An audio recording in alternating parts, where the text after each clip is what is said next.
नमस्कार, राम राम सा खम्मा गणी। मैं आपका साथी राजपाल चौधरी स्वागत करता हूं भाई सभी साथियों का स्टडी एग्ज़ाम एकेडमी में। साथियों, दो बड़ी न्यूज़ आपके लिए लेकर आया हूं। एक तो खुशखबरी है और एक दुख खबरी है। तो पहले आपको खुशखबरी सुनाऊं या दुख खबरी सुनाऊं?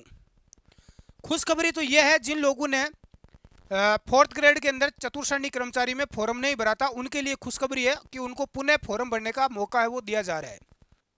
दूसरी बात यह है कि पहले जिस प्रकार से पशु परिसर में नॉर्मलाइजेशन हुआ था, वैसे आपका फोर्थ ग्रेड के अंदर भी चतुर्श्रेणी कर्मचारी में भी नॉर्मलाइजेशन होगा। पेपर 8 पारियों में होगा और नॉर्मलाइजेशन आपका होगा ही होगा, ये कंफर्म हो चुका है। अब दूसरी यहाँ पर दुख खबरी यह है कि जिन लोगों ने चतुर्श्रेणी का भी फॉर्म भरा था और वाहन चालक भर्ती का भी फॉर्म भरा था, क्योंकि वाहन चालक में 1.5 लाख फॉर्म आए थे, अब विभाग की तरफ से यह प्रयास किया जा रहा है कि वाहन चालक और चतुर्श्रेणी दोनों का पेपर एक साथ ही करवाएं। मैं मानता हूं कि दोनों भर्तियां 10th लेवल की है, 10वीं लेवल की है। तो जिस प्रकार से चतुर्श्रेणी में जो सिलेबस है वो सेम का सेम सिलेबस ही ड्राइवर भर्ती में, वाहन चालक भर्ती में होना चाहिए। ये यदि विभाग कदम उठा रहा है तो ये बहुत अच्छा कदम है।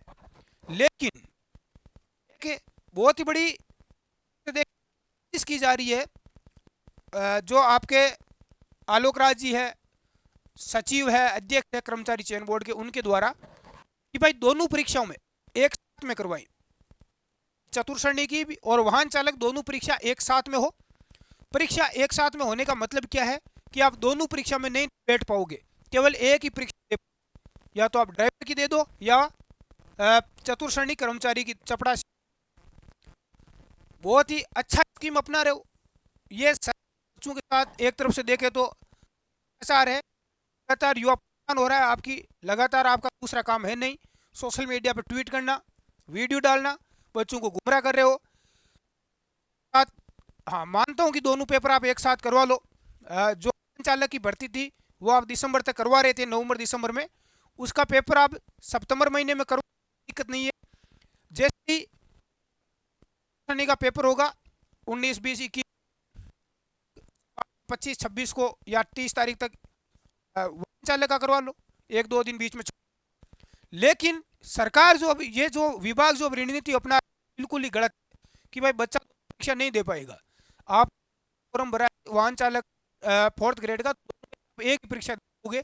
तो ये मैं ये बोलूँगा कर्मचारी चयन बोर्ड को कि आपको दिक्कत हो रही है, आपको तकलीफ हो रही है एग्ज़ाम दिलवाने में, परीक्षा आयोजन करवाने में, पेपर बनाने में, तो आप फिर इसके अलावा कंडक्टर के भी फॉर्म भरे गए हैं, उसकी परीक्षा भी साथ में करवा लो।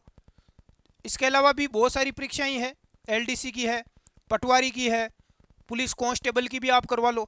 तो ये 4-5 परीक्षा आप एक साथ ही करवा लो सितंबर में, और सबको बोल दो कि इनमें एक ही परीक्षा दे सकते हो।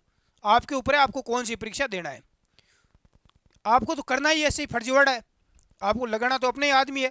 आपके पास तो कोई ना कोई बहाना चाहिए। नॉर्मलाइजेशन का हो गया, अभी एक नया और षड्यंत्र आप लेके आ गए हो बच्चों के ऊपर। जिस प्रकार आत्महत्या करने पर बच्चों को मजबूर कर रहे हो, तो ये एक बहुत बड़ा स्कैम है बच्चों के साथ में, आप धांधली कर रहे हो। बच्चा ये भर्ती की परीक्षा दे रहा है, दोनों के काबिल है, दोनों की यदि तैयारी कर रहा है, तो उसको दोनों परीक्षाओं में ही बैठने का मौका मिलना चाहिए है। यदि आप इस प्रकार से लगातार षड्यंत्र कर रहे हो, फिर आप वाहन चालक और ड्राइवर क्यों कर रहे हो? कंडक्टर की जो भर्ती में भी साथ में करवा लो पेपर। भाई वाहन चालक का जी का दोनों का कोई तालमेल ही नहीं है, दोनों पोस्टें ही अलग अलग है, दोनों का सिस्टम ही अलग है। तो फिर कंडक्टर को क्यों छोड़ रहे हो, को क्यों अलग करवा रहे हो पेपर? पुलिस कांस्टेबल का क्यों करवा रहे हो? सभी की करवा लो एक साथ में, और बहुत में आप बैठ पर दे पाओगे, एक कर लो। तो यही आपकी साजिश है, देख लो। सभी साथी इस वीडियो को शेयर करें भाई ज़्यादा से ज़्यादा। हनुमान किसान का भी देखो ट्वीट आया है, इसी मैंने एक टेलीग्राम ग्रुप में भी डाला था। जो कर्मचारी चयन बोर्ड के सचिव है, उन्होंने भी एक ट्वीट किया था, लेकिन उन्होंने कुछ मिनट के बाद में उसको डिलीट कर दिया। हालांकि वो ट्वीट का स्क्रीनशॉट ले लिया गया है। नॉर्मलाइजेशन को लेकर उच्च स्तर पर मंथन चल रहा है, कोई ना कोई अच्छा रास्ता निकाला जाएगा जिसे किसी के भी साथ अन्याय ना हो। समय समय को भी समय चाहिए सिस्टम बदलाव के लिए। हनुमान किसान का ये ट्वीट है कि भाई नॉर्मलाइजेशन के लिए, लेकिन ऐसा कुछ नहीं हो रहा है। बोर्ड ने स्पष्ट बोल दिया कि भाई हम कर लो जो करना है। शानदार निर्णय ये लो, ये सबसे खराब निर्णय को शानदार लग रहा है। चतुश्रेणी कर्मचारी और वाहन परीक्षा एक साथ होने जा रही है, जिसके लिए प्राथमिकता भरवाना पड़ेगा। प्राथमिकता भरवाना पड़ेगा कि आप भाई वाहन चालक की परीक्षा देना चाहते हो या चपरासी की। सारे बच्चों के साथ में ये सरे आम अन्याय और अत्याचार है। कर्मचारी चयन बोर्ड में ऐसे ऐसे लोगों को बिठा दिया है जिनको कुछ खुद को कुछ अता पता नहीं है, बच्चों के साथ लगातार स्कैम कर रहे हैं।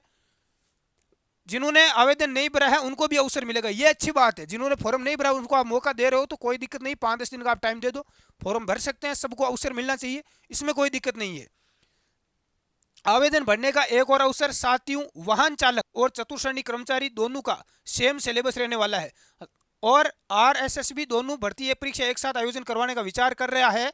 ऐसे में पूरी संभावना है कि ये निर्णय फाइनल हो जाएगा और इसे बोर्ड को प्राथमिकता भरवानी पड़ेगी। कैसी प्राथमिकता, मेरे तो ये समझ में नहीं आ रहा।